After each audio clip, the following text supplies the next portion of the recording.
ខ្ញុំសំនឹងស៊ីសូមជម្រាបសួរបងប្អូនជាទីនឹករលឹកនៅរដ្ឋកាលីហ្វ័រញ៉ាខាងត្បូងយូបាទខ្ញុំមានភាពសប្បាយរីករាយណាស់ដោយការបង្រួបបង្រួមរបស់ខ្ញុំនិងឯកឧត្តមកឹមសុខាដឹកនាំគណៈបករលាយអស់ពីហើយបងប្អូនឥឡូវយើងបង្កើតគណៈបកមួយថ្មីដែលជាគណៈបកមួយសាងគ្រោះឲ្យជាតិហើយថាគណៈបកពងមន់ជៀន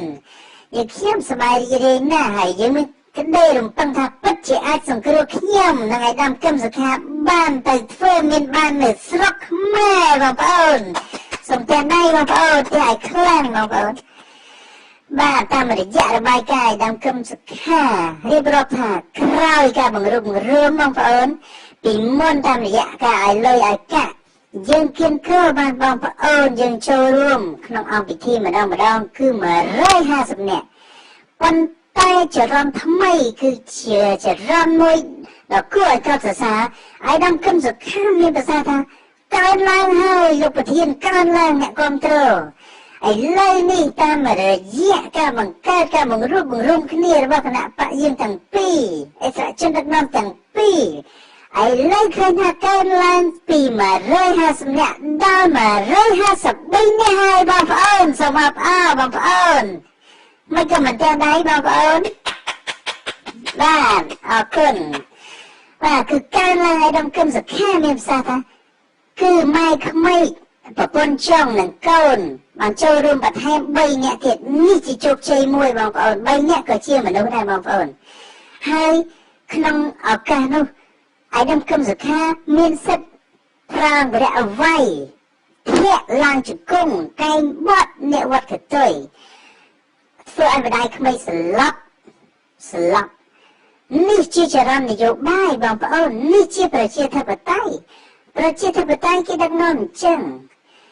គឺសេរីភាពក្នុងការបញ្ចេញមតិសេរីភាពក្នុងការវាយអ្នកណាក៏អាចវាយអ្នកណាបានគឺជាសិទ្ធិរបស់គេអញ្ចឹងយើងមានការអបអរសាទរគឺរីកចម្រើនហើយបងប្អូនយើងខ្ញុំដឹងថាបងប្អូននៅឯនេះសមុទ្រ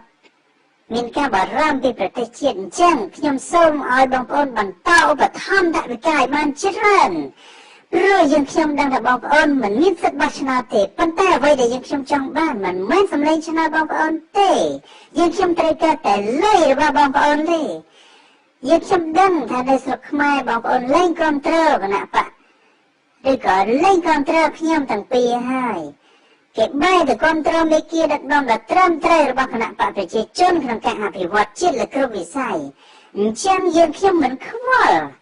យើងខ្ញុំខ្វល់តែបងប្អូននៅនេះសមុទ្រនេះទេគឺលុយនៅបងប្អូននៅនេះសមុទ្រអញ្ចឹងនៅទីនេះខ្ញុំជាមួយអាដាមកឹមសុខាមានក្តីរំពឹងថាបងប្អូននឹងបន្តឧបត្ថម្ភឲ្យបានកាន់តែច្រើនដើម្បីយើងខ្ញុំមានលទ្ធភាពជួយសង្គ្រោះគ្នាទៅវិញទៅមកហើយមានលុយកាក់អ្វីដែលយើងខ្ញុំគិតថាយើងខ្ញុំត្រូវការដុល្លារមួយថ្មីសិនដើម្បីជាឲ្យហឺហាកលិបអាដាមកឹមសុខាត្រូវការប្រាក់ឧបត្ថម្ភទៅប្រពន្ធទាំងពីរទាំង3ដូច្នេះយើងនឹងចាត់ចែងខ្ទង់ចំណាយនេះទៅតាមអ្វីដែលការគ្រោងទុករបស់យើង